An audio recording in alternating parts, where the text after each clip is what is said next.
Hello and welcome to this discussion on the expansion of executive discretion in the US. Given the division between Republicans and Democrats, is executive discretion a benefit for citizens or does it undermine the role of Congress? I will be answering this using examples from the Obama administration and the Trump administration.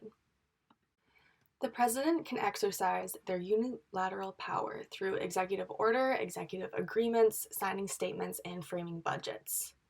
Executive orders are rules that do not need approval from Congress. They are legally binding if the courts do not overturn them, although it is easier for the courts to overturn than something that's gone through Congress.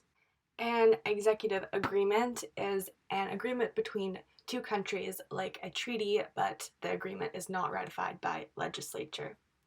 Signing statements have been especially popular in recent presidencies. They are documents issued by the president while signing legislation that indicates how the legislature will be interpreted. And finally, by framing budgets, presidents can increase or decrease funding to departments and agencies, which holds a significant amount of power. Overall, both Trump and Obama have relied on their executive powers. Here are some examples of how they have used them. Obama has used many of his executive orders to act internationally. For example, he imposed sanctions on Iran through executive orders, and through an executive agreement is how he signed the Paris Agreement. He used signing statements sparingly, with at most 6 in a year, compared to Trump, who has liberally used them. Obama exercised much of his domestic power by controlling bureaucracy through who was employed and which departments got funding. And he did this through executive orders and appointments. Trump has really put his executive powers to use, and he's long surpassed Obama's list of executive orders. It seems like Trump is using executive orders as an election strategy.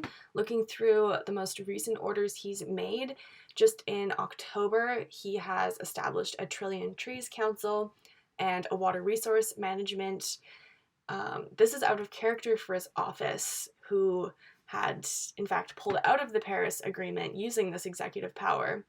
So this is what I clearly see as a strategy to attract Biden voters.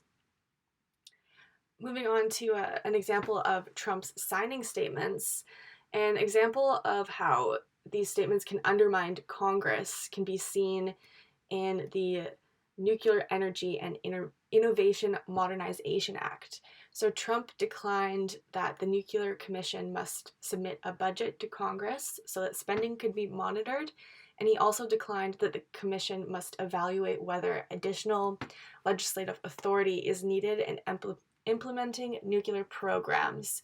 So although he signed off on this legislature, he is dictating how it is interpreted, which gives the president a lot of liberties, especially something like to do with nuclear capabilities should be something that Congress is more involved in. And finally, Trump has been exercising his budget framing powers through mass spending on national security, and this has prioritized the military, and he's done this prioritization through his budgeting and allocation of resources.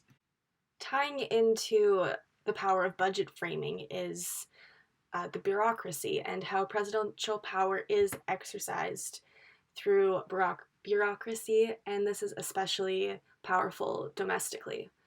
So the president appoints the 15 cabinet departments and many independent agencies.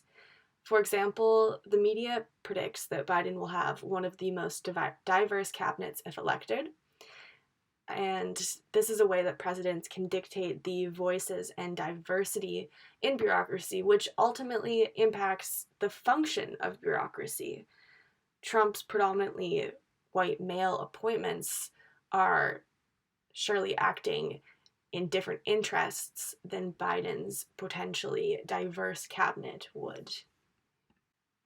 In conclusion, is the expansion of executive discretion a benefit for citizens, or is it undermining the role of Congress?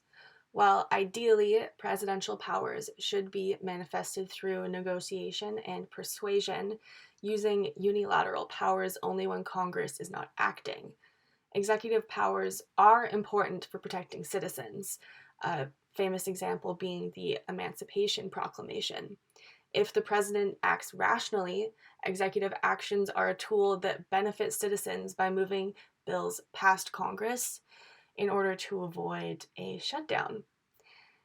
It should only be used if negotiations have been fairly attempted, although this is becoming increasingly difficult in a divided Congress.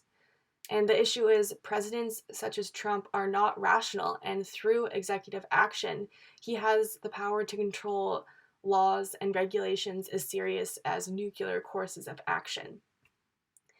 While executive orders made by a president acting in the best interest of citizens can get things done, it only takes one unreasonable president, like Trump, to undo the good. The US system was designed to have checks and balances, which is an important aspect to democracy. So, some structural flaws are being revealed in the face of the division between Democrats and Republicans. I don't think it's necessarily executive discretion itself that undermines Congress, but the president's use or interpretation of it.